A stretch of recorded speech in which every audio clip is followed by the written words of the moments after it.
برنامه را ادامه میدیم. بنا به گزارش یکی از نمایندگان طالبان در افغانستان تاجیکستان را همسایه خوب نامیده و گفته است که آنها سعی دارند تنش بین دو کشور کم شود.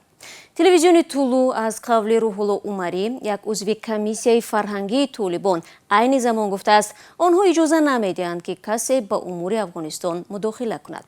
تاجیکستان پیشتر گفت که حکومت طالبان را هیچگاه به رسمیت نمیشناسد مگر اینکه در آن تاجیک تباران حضور سزاوار خود را داشته باشند.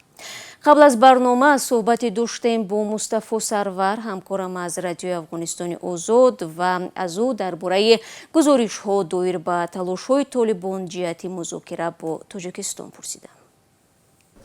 خب یک عضو کمیسیون فرهنگی طالبان به تورو نیوز گفته که وزارت خارجه طالبان با تمامی کشورها در ارتباط است و اینکه برای ساختن روابط به گفته او خوب کار میکنند. روح الله عمر افزوده که حکومت طالبان با تاجیکستان هم در مورد همه موضوعات گفتگو خواهد کرد. در گزارش آمده که او تاجیکستان را همسایه خوب افغانستان خوانده و گفته که طالبان نمیگذارند که از خاک افغانستان علیه هیچ کشور استفاده شود. او جزئیات بیشتر ارائه نکرده، اما میدانیم که اظهارات در حال است که هنوز هیچ کشور حکومت طالبان را به رسمیت نشناخته. و تازگی گزارش شده که هم حکومت طالبان و هم تاجیکستان به مناطق سرحدی بین دو کشور نیرو فرستادند.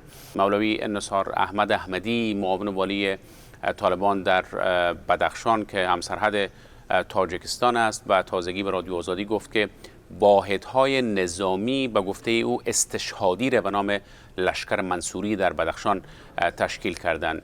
احمدی به ما گفت که این افراد نه ترس و جان فدایند و حاضرند که حمله های انتحاری بکنند. هدف عمده اقدام طالبان تحکیم امنیت مرزها خوانده شده، اما این اقدام ها تاجیکستان را نگران کرده و ما شاهد چندین رزمایش نظامی در نزدیکی مرز با افغانستان هم بودیم. سوال دیگری که از مصطفی سرور پرسیدیم این بود که تا کجا موضع‌گیری تاجیکستان که برخلاف کشورهای زیاد طالبان را سخت تنقید میکند در مطبوعات افغانستان بازتاب می‌یابد.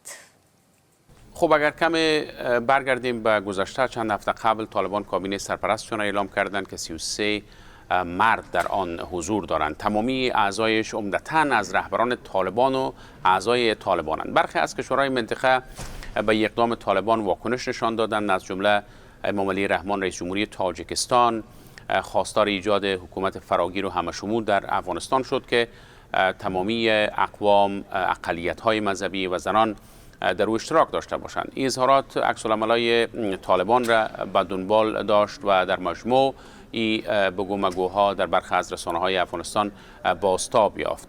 مثلا عبدالسلام حنفی، معاون نخست وزیر طالبان، این اظهارات رحمان را نکوهش کرد و او را مداخله در امور افغانستان خواند. حتی هشدار هم داد که هر اقدام واکنش خواهد داشت. او جزئیات بیشتر در این مورد نداد.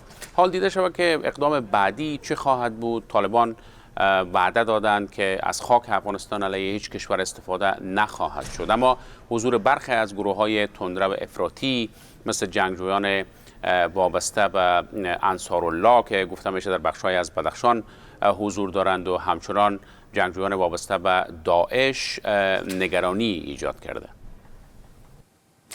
تشکر میگویم از همکارم مصطفی سرور که از رادیو افغانستان آزاد و یا بخش دری رادیو آزادی با ما صحبت میکرد. بینندگان عزیز، اگر شما میخواهید درباره وضع کنونی افغانستان معلوماتی بیشتر بگیرید، پس رو بیارید به وبسایت رادیو آزادی زیر نشانی www.azadi.org. در اونجا خبرهای مفصل نشر میشوند.